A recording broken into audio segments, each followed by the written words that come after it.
Alright, good morning guys. Happy Monday or Tuesday, depending on which day you get this assigned to you. We're going to slow things down now that we can do things at our own pace. There's no testing at the end of the year, so that's kind of nice. And we're going to do things a little bit slower. So today's stuff is 8.5. I'm also going to do this on Wednesday and Thursday. It'll be a Pearson assignment. Today I just want you to watch the video and then do a couple problems and that's it. So this one says, what is the best model? That's what 8.5 is about. So we've worked with linear functions, we've worked with exponential functions, and now we've worked with quadratic functions.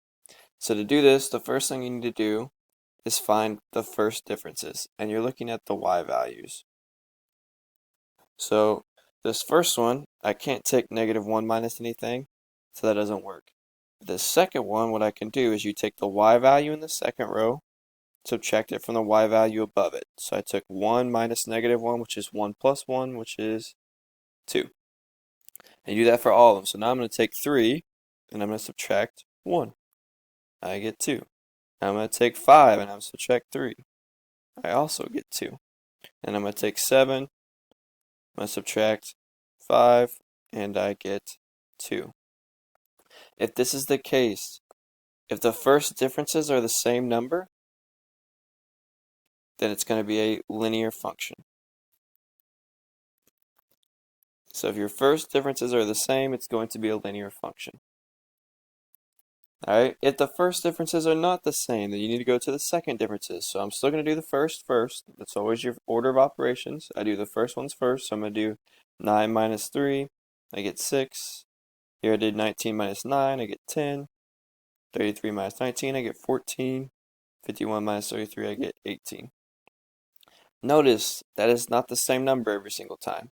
So now I need to do the second differences. So now you're going to take this number and subtract it from the one above it. So 10 minus 6 gives me 4. 14 minus 10 gives me 4. 18 minus 14 gives me 4. If the second differences are the same, it's a quadratic function.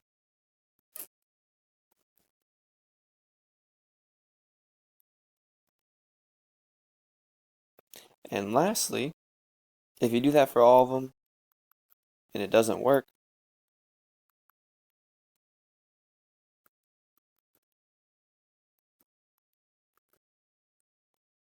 so I do the first differences and then I do the second differences, still not get anything, then you have to go to ratios. And when you do ratios, you're going to do the y2 over y1. So I'm going to take 2 and divide it by 1, and you get 2. And then I'm going to take the one right below it, divided by the one above it. So 4 divided by 2, I get 2. I'm going to take 8 divided by 4, and get 2. And then 16 divided by 8, and get 2. If the ratios are the same, that is going to be an exponential function.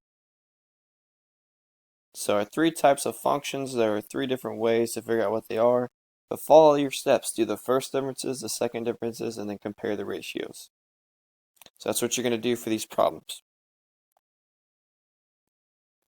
So on these next 2, what I want you to do, this is what you're going to submit. This is your homework for the day. I want you to do these 2 problems and tell me whether it's linear, quadratic, or exponential. So remember, follow your rules. You're going to find the first difference, the second difference, and then you're going to look at constant ratios. And guys, this is for the y values. We do not look at the x's right now. This is for the y values. So that's just what you're going to submit to Google Classroom. This is your homework for the day. So moving on, it says, how can you determine whether a linear, exponential, quadratic function best models data? Well, you're going to look at the data and see if the first difference, second difference, or constant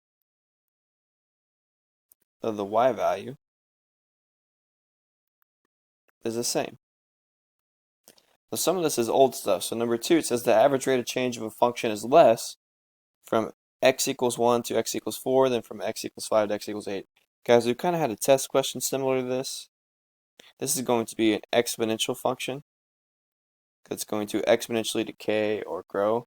It could also be a quadratic function depending on the problem, but we're going to say it's exponential. And the reason why is because it can exponentially decrease. So rate can decrease or increase. It could also be quadratic as well. So just keep that in mind. So this next one, it says determine whether the data are best modeled by a linear, quadratic, or exponential function. Fill out the table as needed. Guys, the first thing you're going to do is first difference. And I'm going to take 1 minus a negative 2. Make sure you watch your signs. I'm going to get 3. Next one's 10 minus 1. 25 minus 10. And 46 minus 25. So those are not the same numbers. So then we're going to go to the second differences. And I'm going to get 9 minus 3, which would be 6. 15 minus 9, which would be 6. And 21 minus 15, which would be 6. So then you look at all of them. What's the one that's going to have the second difference the same? That means it's a quadratic function.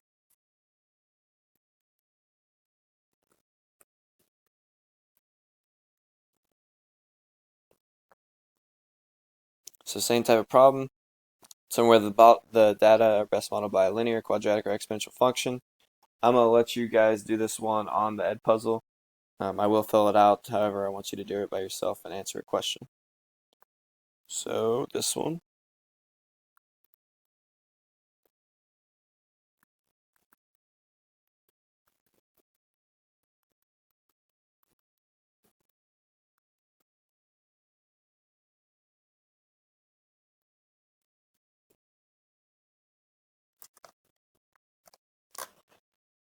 And that's all I have today. So you're going to watch this video, answer a few questions in the video, and then you're going to do those 2 problems that I want you to do, and that's where you're going to upload to Classroom.